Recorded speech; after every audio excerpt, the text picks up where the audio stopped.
Doigt avec toute l'équipe, demain soir au Mollis. Wouh! Ouais, d'autant qu'Herman est maintenant mon supérieur. Ouais, c'est... Déchet 81, en Japon 51, ambulance 61. Ok, Captain Herman est sur le coup. ok les gars, en route. J'aime l'odeur des flammes au petit matin. Lieutenant, première décision à prendre de la journée. Qui te remplace comme chauffeur? T'es formé, je crois, Carver. Prêt à prendre le volant? On va bientôt le savoir. Allez, c'est parti.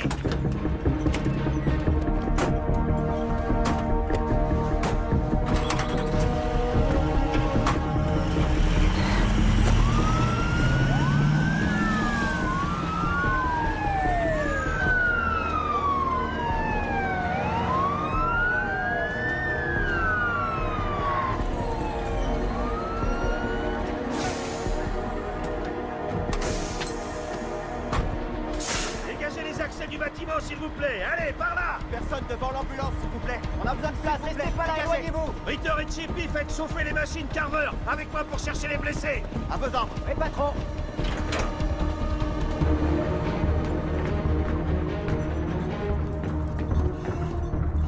Au pied de Chicago, signalez-vous.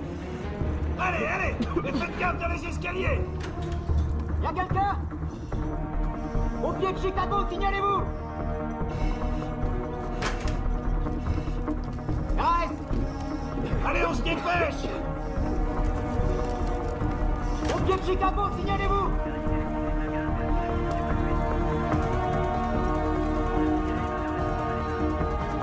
Ouvre cette porte. D'accord. Au pied de Chicago, signalez-vous.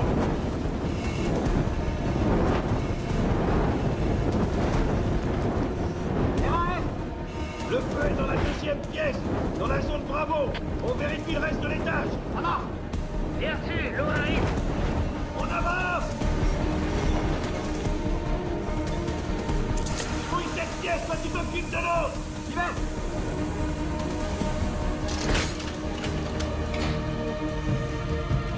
Au pied de Chicago, signalez-vous. Au pied de Chicago, vous m'entendez? Monsieur, vous pouvez pas rester là. J'ai un blessé, un homme qui a perdu connaissance. Je passe par l'escalier Delta. Bien reçu, lieutenant.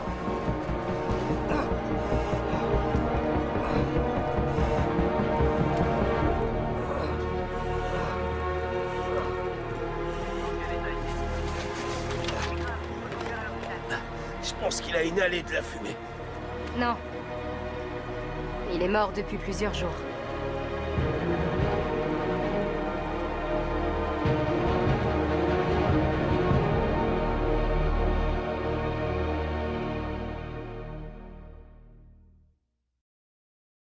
D'accord, on les prévient. Tu sais de quoi il est mort? Ça, pour le coup, c'est difficile à dire. Il a pas de blessure et aucune marque externe. Je pencherais pour une crise cardiaque. Mais l'hôpital en saura plus après avoir fait l'autopsie. Mais comment un type peut être mort depuis des jours sans que personne ne l'ait remarqué? George était nouveau dans le motel. Il était discret. Et à ma connaissance, personne ne venait le voir. Alors il connaissait pas ses voisins? Je ne crois pas. Il était gentil, mais silencieux. Il se contentait de dire bonjour et rien de plus. Il sortait régulièrement? Non, pas que je sache. Je le voyais le dimanche quand il venait payer le loyer en liquide après avoir fait ses courses. Et son nom de famille, vous le connaissez? Thompson. George Thompson. Et c'est la seule bonne nouvelle dans toute cette histoire. Une bonne nouvelle. Si l'immeuble n'avait pas flambé, Dieu sait combien de temps on aurait mis avant d'apprendre qu'il était mort.